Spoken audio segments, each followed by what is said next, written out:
Hello, my name is Mohamad and I'm Hodgkin lymphoma survivor. My story is a little bit weird, so I wanted to share it with you. In July 2007, I started feeling nauseated and lost my appetite. I didn't care for these two symptoms, until the night sweats and the fever came. That's when I got really worried, and we went to do a CT. It showed enlarged lymph nodes. My doctor in Beirut, Lebanon, Middle East, uh, started me on chemotherapy for 6 months, 12 rounds, and no radiation.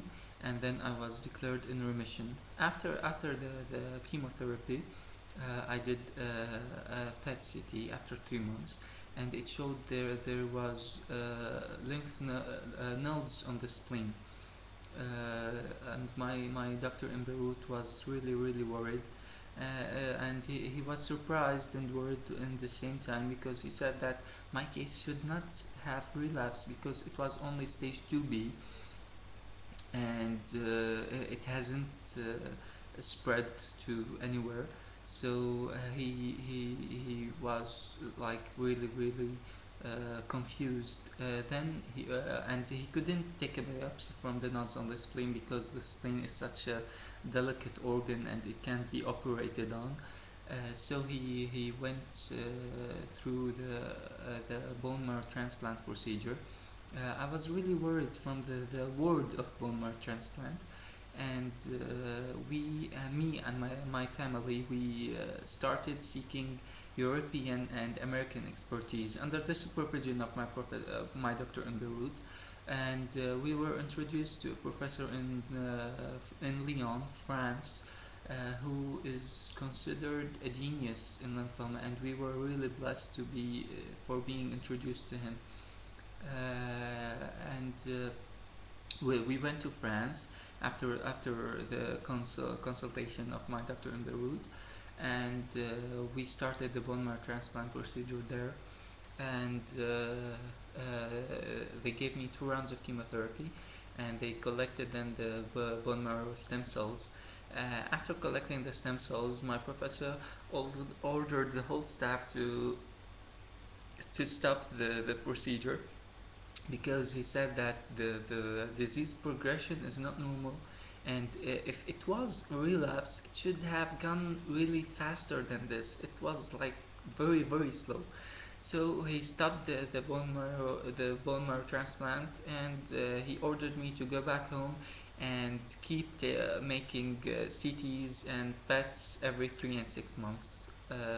So I went back home, and I had like this strange feeling that it's not over, that it will happen. It's eventually I'm going to do the bone marrow transplant. So in February 2010, the lymph nodes on the nodes on the spleen enlarged. I kept sending all the CTs from 2009 to 2010. All the CTs were sent to France for my doctor to see them. And when he found that the last PET had the spleen nodes enlarged, he ordered me to remove my spleen and do a pathological examination for it. So the exam showed the spleen exam after it has been taken out, showed that there are red Sternberg cells, which are the indicator for Hodgkin lymphoma. So we went back to France and completed the bone marrow transplant. And it was an autologous transplant because the stem cells came from me, so there was no risk of rejection or something. In July 2010, the injection of the stem cells started, and I stayed in the hospital for 40 days till August 2010. 15th of August 2010, I was finished with the whole process, and 2 weeks ago I was declared in remission. Just I wanted to say few tips and few advices for all the patients and or the caregivers.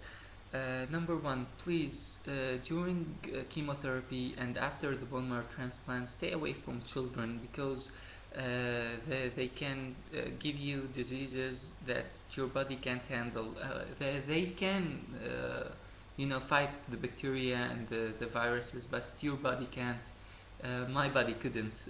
I had really a severe bronchitis and this severe flu that led for me to stay in the hospital for a couple of days. And number two, if medicine is not working, like something for nausea and something for pain is not working with you, please tell the doctor to change it for you because they have a lot of kinds of drugs and some like one of them might not work on you and the other might work. Three, please don't keep the dark thoughts in your head and try to think positively. And if the tests were clean and nice, okay, go back to normal life, go back to your life and think positively, and try to share your story with others because it's really helpful. I couldn't put all the details in this video, so if you want more details about my case, please check my channel on YouTube. The channel name is MHMD Survivor, one word, and watch the videos. There are 13 videos there, and if you want me, you can find me on Facebook. Okay, thank you very much, and goodbye.